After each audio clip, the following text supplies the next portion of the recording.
Ladies and gentlemen, welcome back to the Betway WCA 2016 European Edition Game 2 of Kaipi versus Vega Squadron. Oh, that Game 1 Meepo, devastating. We're going to be here in Game 2.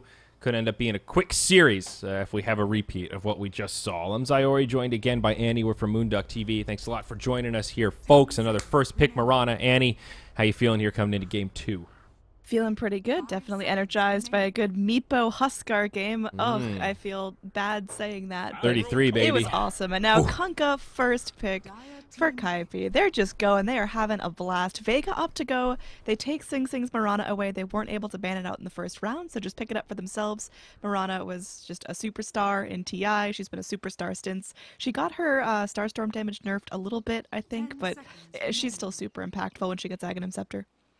Absolutely, and that is the turning point for her. Usually it's more about fishing arrows, maybe getting some decent ultimates off to try to find some ganks, but the damage comes when the Aghanims comes out for sure. Now Kunkka Shadow Demon for Kaipi here.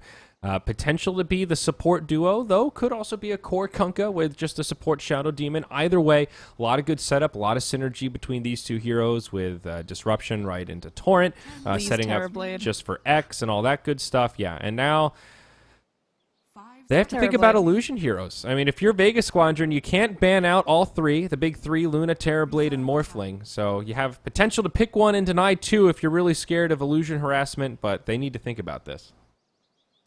Yeah, I mean, I've seen the Kunkka Shadow Demon into Terrorblade combination a ton, especially in the Chinese scene. I think it's atrociously good for early push, but we'll see if Vega Squadron are going to be able to put up a stop to that. They go for the Rubik, which, you know, along with having some great spell steal stuff to take, he's also just really nice for lane control. His telekinesis is a great setup, able to make space for everyone to rotate in if the mid wants to come safe lane, if the safe lane wants to go mid.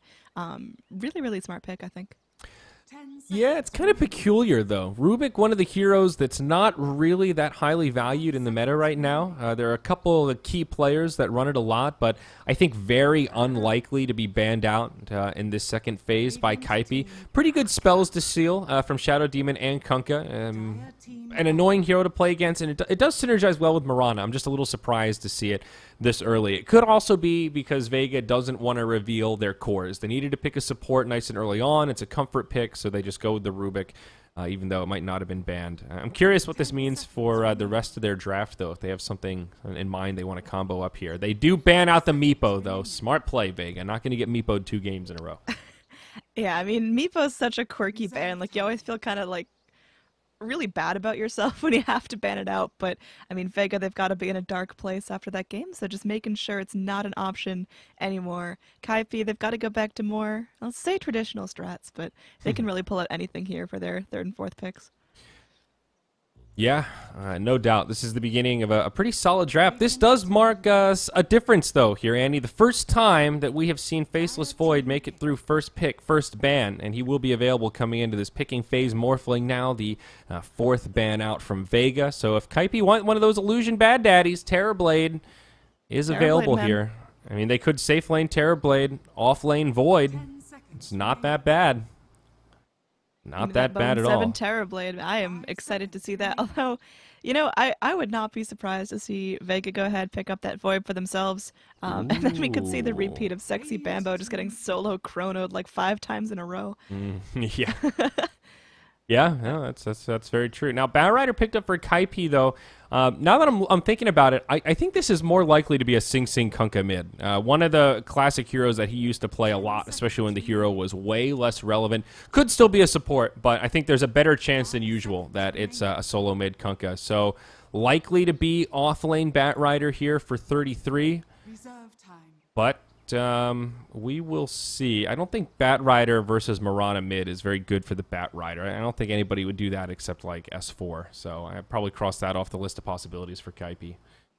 I mean, I don't think you can cross it off. I think it's not as likely as the offlane Bat, but it's still there. I don't think it's just an ass. It's a kind of an ass matchup because Marana can pretty much leap away from anything that you would do to resemble a kill without a rotation before level 6.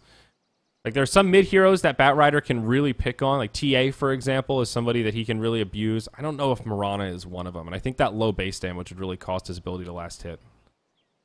But who knows? Vega thinking hard about this one. They're trying to decide what they want to do with this draft. They have a good setup, a good combo with the arrow, but maybe deciding if they want the Faceless Void. Yeah, at this point, I think it's so strong, you kind of have to take it if it's left in the pool, but the fact that Kaipi haven't opted to prioritize it mean they've definitely got their counters worked out. Well, we'll see. I mean, there is still heroes like the 45 Darkseer. seconds. Beastmaster's still available as well, so grabbing up an offlaner might not be the worst thing. There's potential for an offlane Mirana, but no, we're going to see the Druid picked up. Lone Druid, yeah. Very likely your offlaner here. There is a chance they could aggro tri-lane and put the Lone Druid either mid or safe. Rubik, a really good tri-lane hero. Fadebolt doing AoE damage. Just having a disable, pretty good right clicks. Mirana, not a bad tri-lane hero herself. So this does open Vega up for a couple of options, especially if they're thinking that Kaipi might get a little bit creative here. Occasionally you'll see like a safe lane Bat Rider with an aggro tri, and Kunkka Shadow Demon, also heroes that can really shine in aggro tri-lane type scenarios because you have a guaranteed disable into follow-up Torrent. So this could be another interesting laning phase. Game 1 was pretty hard to predict, Annie, and Game 2 shaping up to be a little bit more of the same on that front. Both teams with a lot of versatility in their opening picks. That seems to be the name of the game in this meta. Absolutely. I think nearly every hero is completely viable. We've seen a bunch of quirky picks so far. And, you know, 3 months ago, you showed us these lineups, we'd say, oh, these teams are just playing around, not taking this seriously. But there are just so many viable combinations right now, it's absurd. Yeah, now Juggernaut for Kaipi. A good carry to follow up with the Bat Rider. Again, more flexibility. Probably Jug safe lane, but occasionally you'll see him move his way in towards the mid. Still not sure if it's a core or support Kunkka as we move into our 5th picks, but Omni Slash does combo well with Lasso. Great follow-up, great burst damage. Yep, I mean, he's one of those reliable cores that if you're ever in a peculiar place where you don't want a certain mechanic, he's just all around easy to farm up, accelerates very quickly, he can carry super hard, he can scale late game nicely, so just a reliable pick. And now Slardar, Vega, they've got themselves a bunch of lockdown now. I mean, they've got Rubik Telekinesis, Bear Roots, Crushes, Arrows. Are Kaipi slippery enough to get away with this? This is a tough game for the Jug, I think. You've got Slardar bashes, you've got minus armor from Slardar just to make the Juggernaut a little more squishy when you're going blow for blow. Plus you've got Lone Druid, Entangling Claws from the Bear, go through magic immunity so Jug can't just spin TP home reliably if the Lone Druid is nearby. Just not an easy game for him in general. I kind of feel like this Vega draft has a lot of big bad bruisers, and as long as they don't get run over in the lanes or fall victim to kind of strange rotations, they've got heroes that are pretty damn scary in 5v5 skirmishes. A lot of burst damage, great mix of physical and magical, especially once a Radiance comes out on the Lone Druid, and Slardar with reliable AoE stuns to follow up, set up fights, counter-initiate. They've got a lot of ways to deal with Jug and Bat Rider, I think. So kind of curious what these final picks have in store, as they should make these lanes a little more predictable. Now Vengeful Spirit, the final ban from Kaipi. I think just a general nice utility hero. I'm curious as to what Kaipi are going for on their last pick. You're hypothesizing that Sing mid Kunkka, but I'm really feeling Kunkka and Shadow Demon as a support duo, and they're still looking to pick up another core. Time will tell. Vega wants the ban here. This is a tough one to call. What is the Kaipi draft missing? I think they need a little bit more burst damage. I mean, they have a weird amount of control. It's like big, long cooldown stuff. Like, yeah, you've got X into Torrent, but that's really situational whether you hit it. You've got Lasso, which can be Tinker. There prevented you go. a couple of ways. Shadow Demon Disruption is so. I mean, I would say they're missing burst and late game, and Tinker is both of those. So really good ban from Vega. Whether or not they wanted to run this Kunkka as a core support, this is about as good of a 5th ban, I think, as you can come up with. Show me Terrorblade and a mid-jug, I will be a happy camper. That could work. I think that would secure some good late game, a nice beefy hero. He's so strong against the Slardar amp damage, but Ancient Apparition again for Vega. Okay, I like it. I'm thinking they might What Are they going to aggro try? Rubik, Ancient Apparition, very good aggro tri lane supports. Oh yeah. With a Slardar on top, you can get guaranteed cold feet procs with all that disable. It could be really nasty. Kaipi, with that in mind, what's the final pick here, boys? This one tough to call. Yeah, I mean, they could go in two different directions. If they want to pick up a secondary support and run the Kunkka as the mid Jug safe lane, fine. If they want to throw Jug mid, have Kunkka Shadow Demon as a roaming duo, Bat Rider off and pick up a core, can still do that. Kaipi have got a lot of flexibility. We'll see how they read this.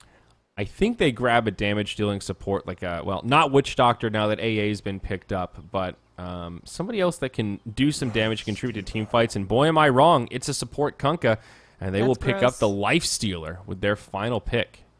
That's really peculiar. Usually if you're going to see the Shadow Demon Kunkka combo, you go for one of those illusion cores. How are they going to utilize the Life Stealer? Well, I mean, that is one of the things about Shadow Demon. He's great in that illusion abuse scenario, but that's not all that he can do. He's far from a one-trick pony, still a great support to set up fights, reset fights, and having the Demonic Purge can be a very valuable tool. It's a hero like Slardar, for example, who can usually just run away from engagements. You might be able to get the Purge and find a kill, stuff like that. They do have the Bat Rider, and that combos very nicely with the Life Stealer. I feel like more commonly teams would be picking Life Stealer when you have a couple of carriers, so it's not quite as obvious where the Life Stealer is going to be. You know, if you have two Blink Dagger heroes, for example, Life Stealer could be in either one. But now, if you see that Bat Rider cruising in a very forward, aggressive position, 9 times out of 10, there's going to be a Life Stealer inside with an Infest Bomb ready to go, and you're just going to want to run away. So I think that part of it for Kaipi might be a little harder to execute with because it just seems pretty straightforward what they want to do with this draft at this point. But I will say it gives them some pretty darn good late game. Lone Druid, Slardar, Mirana can scale decently well, but Life Stealer Jug with a Kunkka on top, that rum can make all the difference in the world in these fights. So to me, this one just really comes down to execution. Both drafts a little bit wonky for sure. Yeah, I'm nervous about Kaipi's teamfight sustain. I mean, you've got the Juggernaut that can keep chopping away, but you kind of go in, do your damage, and Blade Fury out of there, and you pick up Lifestealer to be sustainable, to go and keep smacking away, and you regen your health as you go. But if there's a well-placed Ice Blast by Vega, you really shut that down, and Kaipi just have to scramble. Yeah, it can kind of go both ways. Again, all about that execution and initiation. If they have Slardar catch heroes pretty frequently, they connect with Ice Blast, can be a really effective tool against even Lifestealer. God bless, have fun. Shout out to CCNC, big baby. There we go. FNG, what a player. Can be a very effective tool against Lifestealer. Even with the Rage, he can kind of make himself immune to it, but it's still a way to lock him down, or to secure those kills on occasion. You're right. The AA can play a big role this game, but also a hero that can get run down. And if he falls behind, has no levels, no farm, you know, this is a lineup on Kaipi that they could just kind of dominate the lanes and start to take over the game. With this support duo, it's high risk, high reward, boom or bust. If they rotate around and they find the kills, it can be great. They get a lot of experience while shutting down the opposition. However, if they spend a lot of time roaming around and don't find the kills, these are two supports that don't farm particularly well or fast, don't provide a lot of utility if they're massively underleveled and can become big liabilities. Bambo. So they have to make these ganks work with this kind of a supporting cast. And you can see Bambo's positioning already. He knows this, and he's ready to put on pressure. Looking for a potential courier snipe, but getting some auto attacks in on FNG is not too bad. All right, so these peculiar lanes have worked out such that Mirana Iceberg is going to be mid lane for the Radiant, and Sing Sing Juggernaut going to be going in for the Dire. Now, there isn't going to be that super aggressive tri lane you talked about, but we kind of got some weird duels going on. Look at the bear. They've already got 5 stacks of Shadow Poison on it. Huge damage. This is level 1. Mag already having trouble in his own safe lane. Meanwhile, back in the mid, Sexy Bambo unrelenting against FNG. Sidesteps the arrow, but pulling Mirana out of the lane. Sexy Bambo just playing distraction mode so far in this match. And he's doing a good job. He's distracting a hero and a half. Yep, up top, Slardar taking a ton of Napalm stacks, already up to 5, so we really can't lane this. Yeah, you've got the support of your Rubik nearby, but look how fast that Slardar is. This is a potential kill right here. Slardar is in a lot of trouble. He is going to take so much damage. Bat Rider will start taking damage from the tower, but with this kind of stacks, the auto attacks from the Bat Rider hurts so much. He needs to get one more stack up. That's 9. Can he get the auto attacks? Stun from the Slardar. Bambo finding a first blood elsewhere, and the Bat Rider can't do it. Great rotation from the Rubik. Slardar stays alive with 10 stacks of sticky. Look at that turn rate. He's just a tar ball at that point. But so Ancient Apparition did die. Yeah. Okay. All right, so it works out around the map. First blood does go to Kaipi, though, so advantage for Bambo. And now in the mid lane, Iceberg could be in some serious trouble. You got the double rotation back in, leap up to the high ground. Can Pilot Eye catch this? He's got his disruption at the ready going in, trying to get some more mana, preemptive clarity from him, but Nope. This is still nice. They push the Mirana out of the lane. They deny the rune to be able to pick it up themselves and give it to the Shadow Demon, it looks like. Even though they're not finding the kills, this pressure that the Kunkka is putting on, well, he did just find one, but this pressure he's putting on is still very effective, even without bodies hitting the floor. Yeah. Down bottom, I mean, Bone7 having a little bit of a tougher time, but he's still easily able to control up this bear, and Lone Druid not getting a ton out of the lane, forcing the AA back, and now... And considering Bone7 is trading evenly with the bear, currently in a 1v2 scenario, I'd say that's pretty darn good for Bone7 as a quote-unquote off-lane lifestealer. These supports are already smoked up here, Annie. I mean, they're scooting around. They want to get the action pumping. If they go down and they get that bear, if they get mag, I think that's going to be huge. I mean, what's your priority if you're supports and you've got your buffet of Radiant heroes in front of you? I think it's more about positioning, where a hero is likely to be and who are you likely to isolate. I mean, if Mag's farming the jungle at half HP, absolutely they'll go for him, but Ancient Apparition, probably the easiest target they can find. Very squishy early on, low armor, right clicks really do a lot at this early stage. Their smoke is thwarted, however. They have a ward down, but the Ancient Apparition was kind of hiding in fog, and that does break it. They drop a sentry, though, and will kill one of the Radiant observers. Small victory there for the Dire. Meanwhile, mid lane, Iceberg could be in some trouble, still has the leap. There's going to be some pings as they do scout out Sexy Bambo crawling around, but once again, Iceberg first back, and it's really showing in terms of CS. You got your Mirana with 10, Juggernaut with 19. Yeah, overall, I think Kaipi are doing pretty okay in this laning stage. It's relatively even so far. Even the offlane Slardar is on point with this currently offlane lifestealer, so fairly even farm across the board. Last couple gank rotations not working out for the Shadow Demon Kunkka. Still forcing the efforts of Vega supports now towards the mid lane. Effectively a tri-lane as they rotate through. Yep, more and more farm. Sing Sing might be in some trouble there. He's only got his level 3 Blade Fury. Can't top it up just yet. God, look at the damage come out. There is going to be disruption coming back in. Pyladai trying to do what he can. Kunkka's Torrent could be slightly off the mark. Sing Sing, though, he's still up. Sexy Bambo jumps in, gets the X off onto Iceberg. There's no more leap available for this pretty kitty.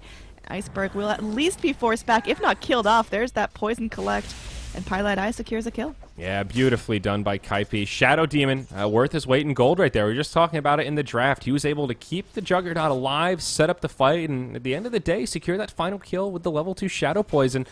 3-1 now, Kaipi getting a lot out of that, as Lone Druid still happily farming down bottom. Sing Sing now, the big benefactor, getting some free farm here in the mid lane.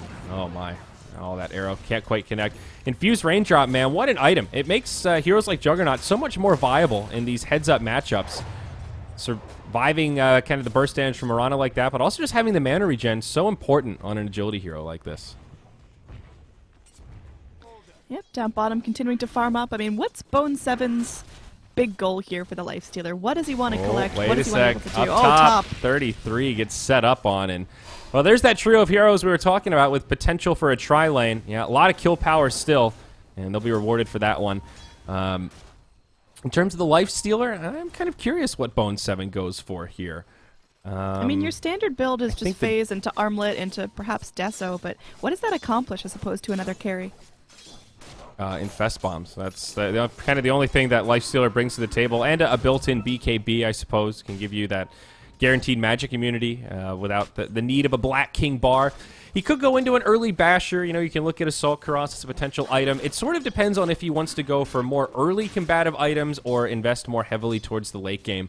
You can go Phase, Armlet, Echo Saber, and really be a scary force for that little while, but it does come at the cost of going for some of the bigger items because you have so many relatively small ticket items filling up the inventory. So some of that depends on what sort of a timing Kaipi want to hit. He's farming very well, though. I'm still surprised at how well he's able to maintain himself against the Lone Druid. Even just off, after all it took was that good start pushing the bear back, and now Bone7's been able to completely hold his own and like, essentially free farming. Look at the CS chart. All of the cores farming reasonably well here, Annie. It's not too often you see this, where all of the offlaners are just sitting in lane farming on point with each other. Oh, Sing Sing. He goes in, he just drops the Omni, blasts apart the Ancient Apparition like it's nothing. Now, he could be in a bit of trouble. Meanwhile, there is going to be the fight over here. They want this bear. They might be able to get it. They're turning back in. The crush from G means they are able to secure a return kill on the Shadow Demon. TP out from Bone7. Got no way to break this, but, well, Kaipi, they went in. They wanted something. They got a kill, but they had to trade their demon. Yep, nice. A chance entangling claws connect there, and he can't TP home, but the Lifestealer rolls the dice. Bone 7 makes it out. He'll be just fine. 3-4, Vega Squadron striking back with something fierce. Now the Lone Druid sitting on top of that net worth chart. What's he got here? Hand of Midas for the bear. Looks like he'll just do the classic build, Midas into Radiance, and then take it from there with Assault Karas type items, maybe an Abyssal eventually, probably a Vlad's. Good, well-rounded team fight items. Yeah, Bone 7 going in. Still a Slithering Crush, though. Not easy for Bone 7 to find this kill. Well, in terms of overall net worth, you've got your Lifestealer. He's definitely formidable at this point. He hasn't starved too much for being in the offlane like we talked about. But Batrider, still a little bit of ways to go before he's really able to start shining and going in with those Infest Bombs. That'll be a big turning point for Kaipi. He's still farming very well, though. We're only 8 minutes in. Batrider just about at 9k net worth. Tranquils with 1,500 gold. We're looking at a pre-10-minute Blink Dagger if this keeps up. And it's still plenty of time for Kaipi to kind of come online and start to shine a little bit. Kunkka now level 5, so Sing Sing getting 3 points into this Tidebringer. So important on the support Kunkka, especially when you go for this build. You have to find time to give him room in lane so he can get those points in Tidebringer up and start doing damage. Eventually, Sexy Bambo will start to transition into a damage-dealing core on the 4, especially once the armlet comes out. All right, moving forward, they want to go into Bone 7. There's 4 heroes in the vicinity, but this guy just crawling back. Looks like he is working towards his armlet. I'll get that quite shortly. Yeah, both teams' supports about on par with each other. An interesting gap, a level 3 and a level 5 on both sides. The hard 5 positions really playing the sacrificial role. Shadow Demon, though, I think he's better in this scenario. Really, Disruption is what makes this hero potent right now with at least 1 point in Shadow Poison. You're not missing the Soul Catcher too much. His ultimate, not a huge difference maker. FNG, he needs level 6, and this might be a bottleneck for Vega in these early fights, not having that Ice Blast online. Especially by the time the Blink Dagger comes out, which is now only 200 gold away. Yeah, I mean, you've got the Tome of Knowledge coming up pretty soon, so that can catch him up, but, I mean, level 3 is just really underdone. You know, that'll get him partway there. Sharing is caring as he shares some XP with Rubik in the jungle here. That secures level 6 on Spell Steal, so that is a difference maker for sure, and opens up some more potential there. Armlet on the way for Slardargy with the Helm of Iron Will. Still a little ways off. There's the blink, though.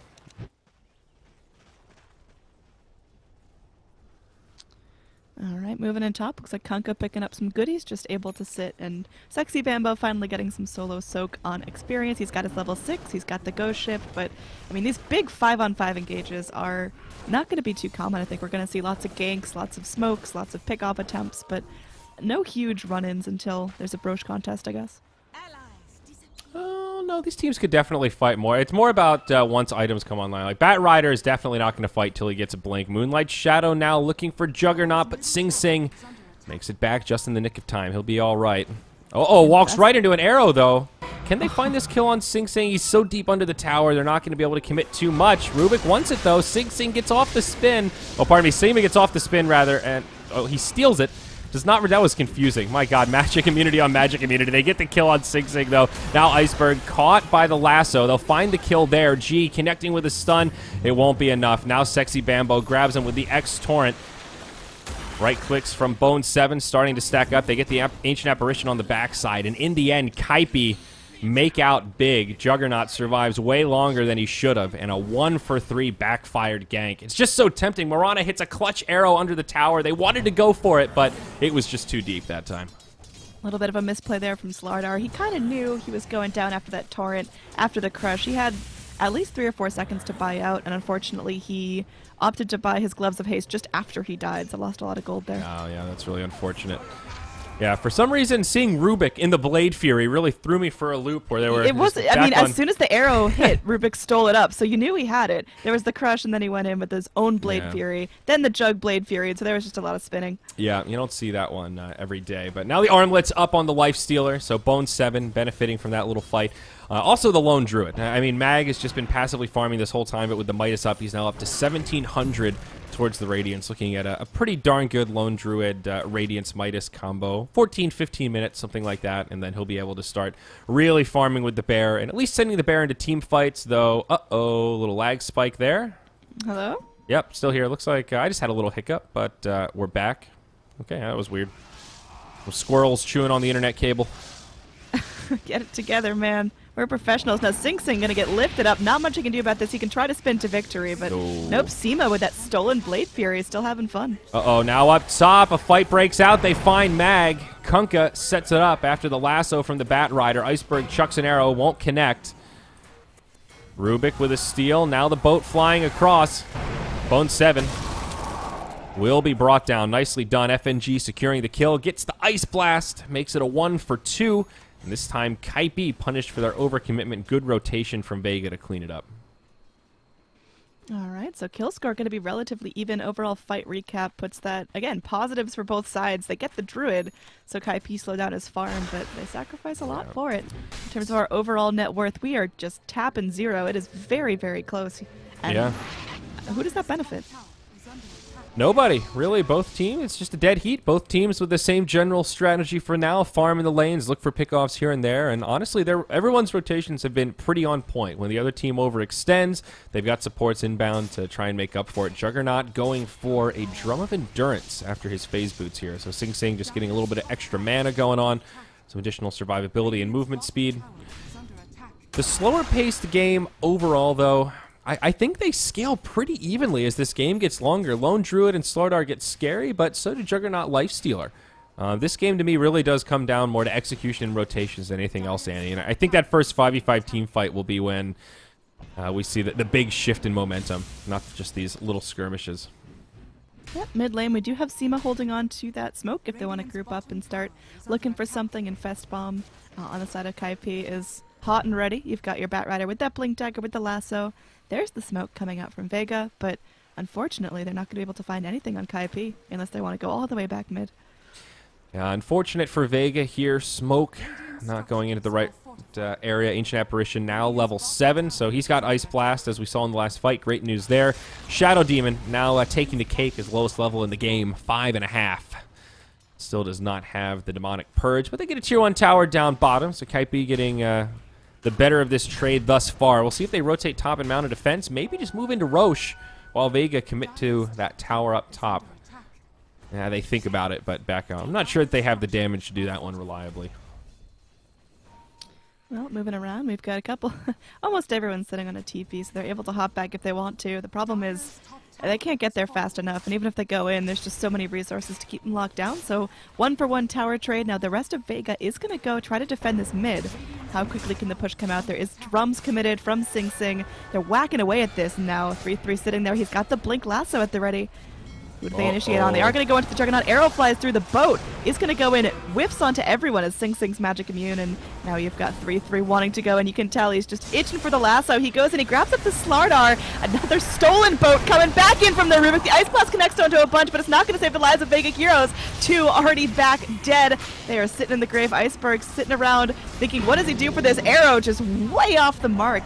And now Bat Rider collecting those sticky napalm charges. Meanwhile, back in the mid, they get the lift onto Mag. The torrent connects. The Bear doing what he can. Wow. But now Mag just scampering away from Bone 7, who's just willing to go full charge for this. Man fighting the Bear, not the best options. The fight will end there, but overall, it's a 4-for-none trade in favor of Kaipi. Holy Toledo, good stuff for them. A lot of individual skirmishes. It started as a central 5v5, and then it broke into all of these little fights and chases, and of course Kaipi had the better of it. A team that's very hard to run away from. You've got X marks the spot. You've got Shadow Demon with his Purge, as well as Disruption to slow people down. Open Wounds from the Lifestealer. You're just not getting away from this squad very easily, especially with all these phase boots up. And boy, are they punished hard. Huge income now for Kaipi. Our relatively even game jumps in favor of the Dire. About 5k net worth, 4k experience is their edge. And we should start to see that reflected in those inventories. Looks like a rotation from the Vega supports up top. They may try to punish Sexy Bamboo. Yeah, there's not a whole lot he can do. He's going to get lifted. He's just going to get drop-kicked. Good God. Good night. No remorse. All right, well, showing us what that support duo is made of, that's for sure. A lot of kill power between those two, and a cute little pick-off now down bottom. Sing Sing. He could be in a little bit of trouble here. He does have a TP. Slardar still lacking the Blink Dagger. A little bit tricky for him. He knows there's no Omni Slash up, but with the amp damage, could do a lot of damage. It's a bait. 33 comes on in, but a nice Slithering Crush stops him dead in his crash. An old bat. Bone 7, he's crawling around. He wants to get this worked on. The Moonlight Shadow Very little detection from Kaipi. They realize heroes are going invis. They just scoot out of there. Maybe looking for rotation in the mid lane. Pylite Eye could set something up onto Lone Druid. Just casually spraying up poison to make sure someone takes some damage. Meanwhile, YOLO boat connecting onto Seema. What tools does he have to get out of this? He goes for the telekinesis, but now being munched on by Bone 7. Beautifully 2 versus done. 1. Easy Not peasy. favorable for Great Grand rotation. The Kunkka set it up, made the call, and said, hey, get in here. We've got a kill. Meanwhile, in the Radiant jungle, FNG taking a lot of damage. Ice Blast off the mark. Now Sing Sing trying to spin away. 33 looking for an opportunity to go in. Jumps onto FNG. The nitrogen will be melted, and he will find yet another kill for the Dire. 2 down on Vega. Now Sing Sing jumps in onto G. Omni Slash doesn't quite find the kill. Nice crush on 2, but follow-up Demonic Purge. G getting low, and a World of Hurt will pop to the likes of Pylai Die. 3-0, 15-7. Kaipi are in control, Annie. Another convincing team fight. Absolutely there. That is just dominance. Strut out. Kill score now doubled up in Kaipi's favor. It was almost dead even a few moments ago, but net worth, overall XP really starting to tell the tale. And how's that impacting items so far? We've got Juggernaut picking up his Yasha. You've got our Batrider already sitting on 1,000 gold on top of Blink and Force. It is a good day to be on Kaipi. Yeah, and we were talking about Bone 7 items, and here he's gone for the early combative build that I talked about. Armlet into Echo Saber makes him so strong at this stage right now. He can 1v1 pretty much any hero on the side of Vega and have a lot of lockdown to chase. Looks like they could be in trouble, though. They've seen what's happened. G walks right into it. The boat flies overhead. They kill Slardar, and this could still be okay for Kaipi. They're fine. What are you talking about? The bear goes down. Easy money. And on the back lines, they bring in the rest of the crew. Sing Sing, he's got no Omni, but he's got a heart of gold, looking for something more. Seema, he's trying to steal what he can, but he's just going to get slapped up, completely controlled. Sing Sing brings down another, and they're looking for the kill onto FNG. He's surrounded by 4. Not much he can get done, and he will drop once again. The lone survivor, the lone druid who wants nothing to do with these skirmishes. Yeah, I mean, right now, Mag is trying to do everything he can, saying, guys, please, just let me get my Radiance, then we can try to take a fight. And Vega are just throwing bodies at this. And without a Radiance up, Mag really doesn't have a choice. It's not like you can blame this lone druid for not joining the fights. What does he do? He tried, and his bear just got destroyed immediately. The Radiance will at least give him a chance, help with the burn, the miss, that extra bit of damage, but at this point I feel like it's just too little too late. The bear farming well is one thing, but the rest of his team now falling so far behind. Just look at the difference in supports on net worth. FNG is only at 2K, Shadow Demon at 3.6, Kunkka at 5K. He's on par with the Slardar in terms of farm. At this point, Sexy Bambo is a core. He's probably going to move into Armlet, Shadow Blade, something that does damage next, and this Kunkka is no slouch when it comes to right click. Yep, moving around. We've got another smoke coming in. We'll see if FNG wants to start this off or if Iceberg wants to shoot arrow, hit arrow. They've got a ways to go before they connect with heroes. Kaipi playing very slippery. They're grouping up. They're very strategic with their movements. Smoke. What do we find here? Maybe Bone 7. Yeah, I mean, he's the easiest, closest target to jump on, but even if you jump on him, his supports are right there. The tower's still up. Everyone can still TP, and he can just rage out of it. I think Vega just need to avoid fight until he gets some of these big core items up. The Aghanim Scepter relatively close for Mirana. At least the end is in sight. 600 gold to go. And they're forcing the issue a bit too much. Again, this bear falls just so fast. Might get clipped by the torrent. They will keep it alive, but Kaipi constantly keeping it in check and asserting their dominance on that front. Yeah, the entirety of Vega Squadron just booking it out of there. No one wants to be the first to bump into to Kaipi, and now, well, they rotate into the pit, and it should be a nice, easy Aegis. Vega show no signs of contest. Yeah, I think this one will be a freebie for sure. They kill it rather fast also. Oh, there's the little kitty healing ward. Most important part about this Roshan for sure. The kitty up on the high ground waving. The foreman. Okay. Good work on... Oh, and my Dota crashed. God damn it, kitty. Oh God, Radio Dota coming back in. The Roshan falling low. There is going to be an Ice Blast coming out from the AA. And it means it is going to easily go in favor of the Dire. Lifestealer actually grabs up the Aegis the Immortal here. So Bone 7, he's fighting fit. Do they go defend this top tower being pushed in by Vega? Well, we'll see. It looks like so far they're just walking their way towards the mid lane. They're ignoring the push coming out. Lone Druid able to munch away that top. So it looks like Vega continue the pressure. They might actually try to go for tier 3s here up on the Dire base, but instead they are going to rotate down through the jungle in towards mid. But there's a smoke from Kaipi waiting for them. We'll see who's going to be the first to walk into that. Let me know when you get back in. We sure will. Oop, we're loaded in just in time. All right, looks like we didn't miss too much action, just Roshan falling. It was worth it, though. We got a close-up of the Mr. Cat icon, so there you go. Uh-oh, Iceberg. Maybe in a world of hurt. Beautiful flame break to knock him back. Now the follow-up from Bone 7. They'll kill the Mirana. G with limited places to go. He'll get pulled back right into the lasso. Ice Blast comes in, but at a minimal damage. Nice defensive disruption from the Shadow Demon helps reset the fight. Mag on the run. Kaipi finally starting to take too much damage here. They lose 2. One of them is the Aegis Carrier. Unstoppable streak on the Bat Rider going to the Rubik, but now they've got to deal with Bone 7. He's at full HP. Sing Sing with an Omni Slash. Vega get cleaned up again. Once again, Lone Druid just saying, oh, all right. Going back to base. Unfortunately, his bear might not be so lucky. Going to get dragged out. Misses the torrent. A little bit late on that X call back, but Savage Roar can only keep you back for so long. 300 pennies go the way of Bone 7. Oh, it was such a cute bear. The disparity is growing here, and the gap between the Lone Druid and the rest of his team is getting bigger and bigger with relatively few results. Nearly a 10K net worth lead, 10K experience is the favor for the Dire squad right now. Juggernaut with his Manta style inbound. What is Mag cooking up next? He's got 1,700 gold. I think normally you'd want to grab a Vlad's, but I don't know if that's really going to be much of a game changer. Yeah, it's tough. You're definitely in a position where there's a whole lot of things you need, but is he really bugged on your screen too, where he just lost all his cosmetics? Who? The Lone Druid.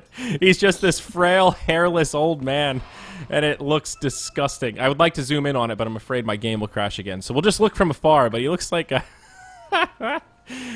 an albino hairless goblin. It's disgusting. You're having your own laughs on that. He looks fine. Oh, don't worry. Me. Twitch chat will erupt, but you're missing out. Thoroughly excited for that. And yeah, I mean, everything's kind of sitting back, like you mentioned. Almost 10,000 net worth in favor of Kaipi. They've got a little wiggle room, but they do have to continue the push. Got to keep that pressure on. Got to keep Vega on their toes, because you let Lone Druid do his own thing for like 10 minutes, 15 minutes, then all of a sudden your racks could be chipped down. It's a fair point. I doubt Kaipi will rest on their laurels that long. I mean, they might not run into him and continue to take fights every couple minutes, but they'll keep this high octane for sure. Juggernaut is farming so well. Anytime that ultimate's up, I think Sing Sing is hungry for blood. He'll have a Diffusal Blade coming, I would imagine, with that Blade of Alacrity, and that'll allow him to secure easy-peasy kills. Ghost Scepters will not keep these supports safe. Yep. I mean, in terms of what Vega really need, spare the Lone Druid. We've talked him to death. Mirana has her Aghanim Scepter. She's doing all right there. She'd like a Blink. She'd like something. I mean, Slardari's got his Blink Armlet Treads. You've got Rubik now with the Force Staff. AA, definitely a long way to go if he wants to go for that Ags. Looks like maybe prioritizing a Yule's first, but I mean, Vega slowly but surely keeping a foothold into the game. I wouldn't say by any means they're out. They've just got a lot of work ahead of them. Yeah, High Ground Siege could be coming their way. I'll start abusing the Shadow Demon a little bit. There's a Manta style on the Jug, so they can do this illusion harassment. Getting the extra stats make the illusions do a bit more damage. It's annoying, even without a classic illusion abuse hero. It's still pretty effective. They'll get a free 3rd HP on this tower or something before Vega can really react to it. I mean, do Vega want to react to this? It seems like they're just kind of chilling out, waiting to go in for their own push. Indecisive. Yeah, it looks like they want to try to pull back Kaipi with some aggression of their own. And, of course, Kaipi just waiting to grab somebody with this Infest Bomb. The Lone Druid pushes kind of fast, but they need to decide what they want to do, either rush to high ground or TP home. And in the end, Vega will find the better. Sorry, the stream just caught up to Lone Druid looking absolutely ridiculous. Either way, we're going to see kind of Vega scared off a little bit. There is going to be an X coming back out. They've got this bear on lockdown. Looks like they're committing a boat for it. He's going to be scrambling himself away, but once again, someone would have to call PETA. He goes in with the Savage Roar, and nope, Kaipi going to give this guy some mercy for now. Yeah, okay. He's back for me. He's the proper bear, but there is like a little man inside of that bear's body that pops. It's like Men in Black, the little alien inside the guy's head. I didn't realize that was how Lone Druid worked. So G has his Blink Dagger now on Slardar. I do feel like the Slardar has had kind of a lower impact than you would have hoped this game. Had a kind of a slower start. He went for Armlet first. Now that he's got the Blink, a lot of pressure on him to come in and reset these fights. They're relying a lot on that Slithering Crush as their primary form of control. besides that, it's really just follow-up. Like, you've got telekinesis on Rubik. Okay, that's great, but single target, reasonably long cooldown. Fishing arrow from Marana, but Slardar's the one that's kind of initiating, holding these fights together for Vega, and it's been hard for him so far. All right, I mean, Lone Druid now easily able to chop apart this tower. He's got his Radiance, he's got his Hyperstone. I mean, this might be the comeback Vega needs. What is their primary objective? Do they try to take Kaipi head-on, or do they try to rat? No, their objective right now is just extend the game, find farm. If they can farm evenly with Kaipi, that is a win. And they can probably farm a little bit more quickly because they have the Lone Druid. He can just send the bear off, use the Radiance Burn, push out lanes. In a passive environment, Vega will slowly start to margin their way ahead, I think, assuming map control is relatively even. But now BKB is up on the Batrider. Kaipi aren't going to give them enough time to really have this farm make a difference. They're looking for openings to find ganks at every opportunity. And they're also farming enemy ancients. Little things like this are helping offset that difference the Lone Druid provides. All right, Dire Courier playing a dangerous game, just going Batrider swapping out items, but that Courier was just sitting near the Ancient Pit for that entire duration of Sing Sing's farm. Could have gotten picked off, but Radiant otherwise occupied in this bottom lane. Yeah, they sure are. Just dodging ganks, farming away. Lone Druid with a chainmail. Maybe thinking about the Assault Cuirass up next. Has the Hyperstone, so skipping the Vlads for now and just going right into minus armor. It could eventually be the difference maker when it comes down to split push. Will allow him to siege faster, but now Batrider, Invisibility Rune, this could be the gank they've been waiting for. Absolutely. Iceberg seems unaware of this. Oh, if they can go onto Mag, do they focus him or his bear at this point? I mean, both are equally valuable. Oh, definitely. Well, that's really not the target he wants to go for. They can't really easily kill it, but probably the Druid, if you have an Infest Bomb inside. They do have a way to interrupt the TP home, so it's not really easy for the Druid to survive without friends nearby. This Invis Rune running very, very low as they're working their way towards the Tier 2 tower. Finally, oh, the Sentry Drop! What an amazing play there from FNG. Unfortunately, doesn't live to reap the rewards of it as Iceberg thrown into the air, the boat to smash him down. Oh, that was a successful gank. Ends up not being such a big play from FNG after all. He has the right idea, realizing that, hey, I think there's some trickery afoot outside of the base, but unfortunately it does cost him his life and that of one of his comrades. Now some pressure in the bottom Tier 2 for Kaipi. They're going to stay the course. They take out the Tier 3, and now they're going high ground here, Annie. Ancient Apparition dead for 15. There's the one glyph. Marana forced to buy back, and Kaipi will back out and at least wait to reset and see how they want to take this fight. Without Lasso for 20, I doubt they're going to continue to pressure. Just happy to force a buyback for now. Absolutely. And, I mean, Kaipi just, they know they're in control. They know they can starve out Vega. And if you keep that Lone Druid locked down, this is going to be a very quick end of game. Yeah, and at this point, just killing that Marana one more time will be pretty crippling. She'll be stuck in the grave for a long time. And now the mobility tool comes out on the Lifestealer. He's had the Deso. Now he gets the Blink. It looks like he just sold it back. We'll see if he actually does commit to the Blink Dagger. But I do like it here. Just give him some extra reach so he can jump on that back line and isolate these supports. And with the Desolator, somebody like Ancient Apparition will get like 3-shot. Yeah, it's not going to be a fun time. You've got Juggernaut sitting on 3,500 gold. Now lift up onto an Illusion. They go forward, seam with a Slayer. Just absolutely destroyed. Now a Torrent coming back in for the bear. Lone Druid has one resummon, but he's got to budget it accordingly. If his bear goes down, that's pretty much it. They can't do a whole lot with just the hero pool they've got. Well, he does have a resummon, so I'll have to kill it twice. Bone 7 gets jumped on. He dies. Lifestealer down. Boat does connect on G, but this bear going ham on Sexy Bambo. They should be able to find this kill on the Slardar. Sing Sing comes in, gets stunned up, but the Shadow Poison does a lot. Omni Slash bouncing around, finds the first kill. Oh. Now goes in onto FNG. Once again, Sing Sing with the damage. Bear might fall once. It's got a lot of stacks of sticky. A few right clicks, they'll bring it down. Easy money. Mag holding on to the resummon. There it is, 2 minutes. He has to keep this bear alive. Shadow Demon falls to the Marana. Now Sing Sing looking to make the great escape. I don't think this will be too easy for him. Yeah, he's got his space boots. He's going in for the TP. The root not going to proc there. Bear not close enough to go and munch on him. How dare I underestimate the great Sing Sing. Well done there, but a good hold for Vega, all things considered. A 2K net worth swing, and they do hold their barracks, which is what's most important.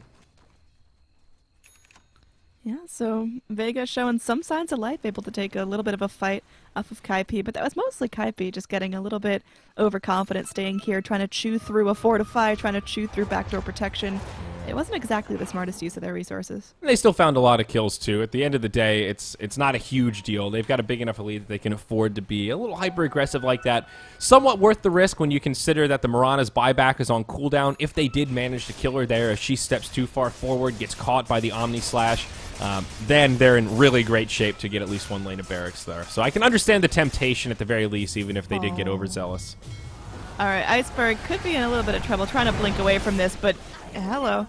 He's dead. Easy catch. That's the power of Kunkka. One of the reasons why he is actually a valued pick these days. This stage of the game, still very useful, can find easy pickoffs like that. Absolutely. And now, Mirana opted to pick up the Boots of Travel right before she went down. On top of her Blink Ags, I mean, it's not terrible, but is that really the item that she needs to turn this around? It's an interesting choice. Maybe they're thinking we're so far behind, we're only going to win this with split push. And if that's what they're thinking, then BOTs definitely work for that.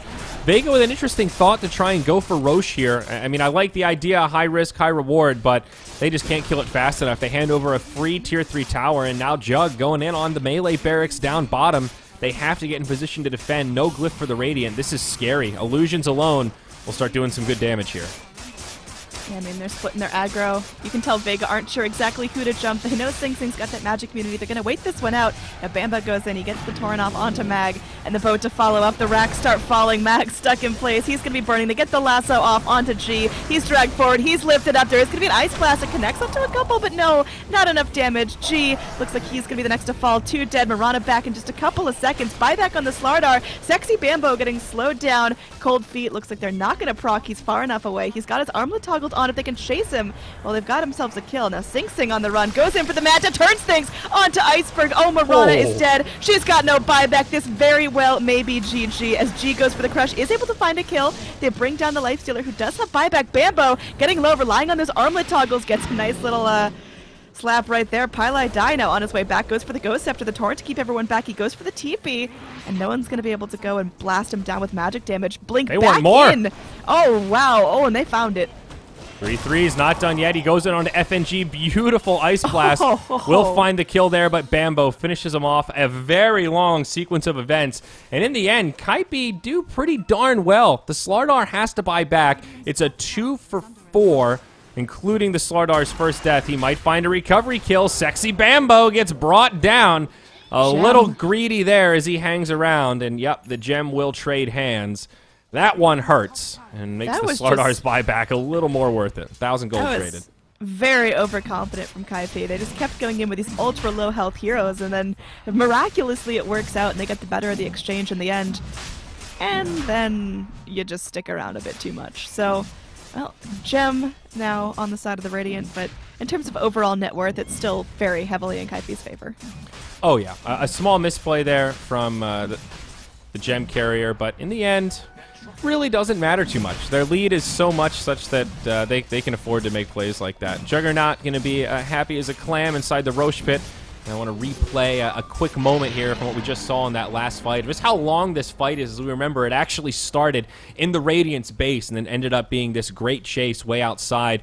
That ended up being the back and forth where Kaipi were able to disengage, then re-engage again. This commitment, they went in deep, but they were able to finish off the barracks. So even if they did get wiped up here, it's still a pretty good trade. This is where Vega get way too cocky and overcommit. Iceberg hops forward thinking Kaipi are just out. Instead, they turn, they pick off the Mirana, and then that's the green light to go ahead. Little misplay from the Lifestealer going in too deep onto the Slithering Crush, still available Slardar, but still, they make some big plays at the end. Good armlet toggling from Sing Sing, and now they're looking to go high ground back in the game. Yeah, snap back to reality. Here comes Juggernaut Illusions coming up onto the racks. There will be a lift up as Seema just wants to keep some control.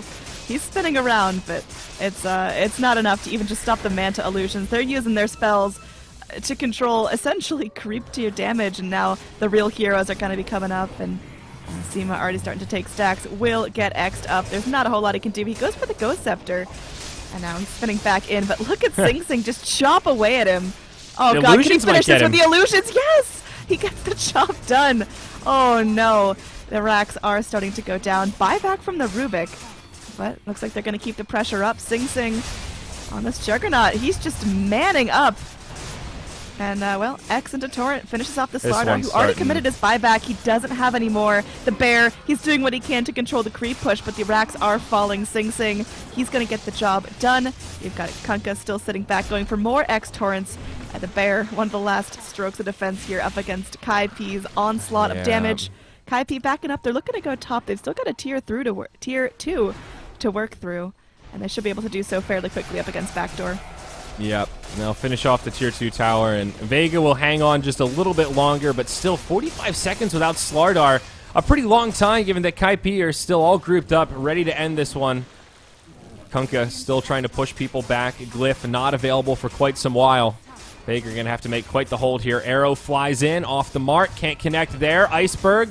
Oh my golly gee. He's got an X from the... ooh, that was kind of cool. Gets X back by the Rubik, but FNG just gets destroyed right away. BKBs get popped. Vega relegated back past the tier 4s.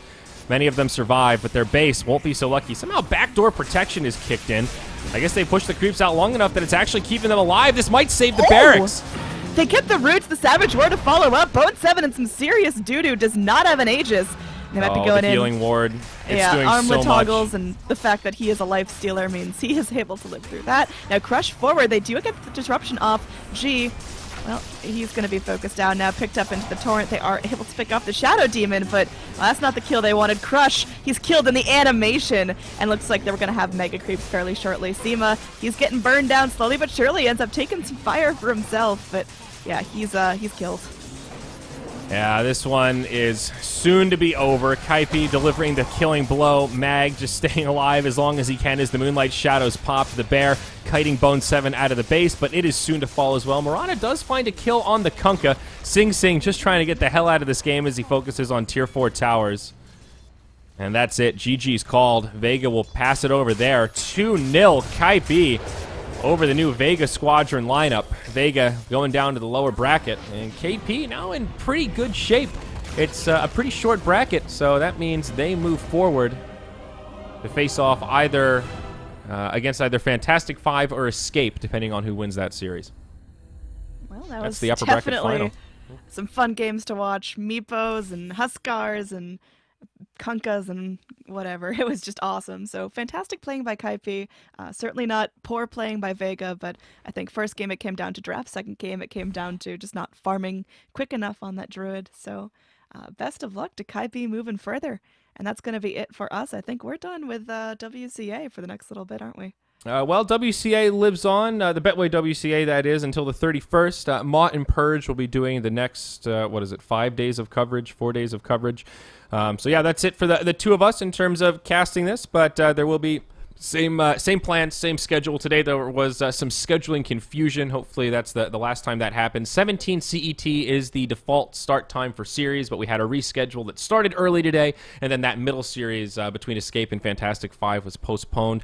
A lot of people have been asking when that match is going to be. As far as I know, it has not been scheduled yet, so keep your ear to the drum, pay attention to those match tickers. We'll let you know when we know. And of course, if you enjoyed the cast, make sure you visit betway.com. Find that button below the Twitch stream. That's how you get that bonus €5 deposit, 18 and over. Only legal in, I think, 4 countries. But if it's one of yours, you can check it out, get that extra deposit, and enjoy betting on some esports matches. For myself and Annie, we are done. Thank you for joining us on Moonduck TV. We'll see you tomorrow, 17 CET, bright and early.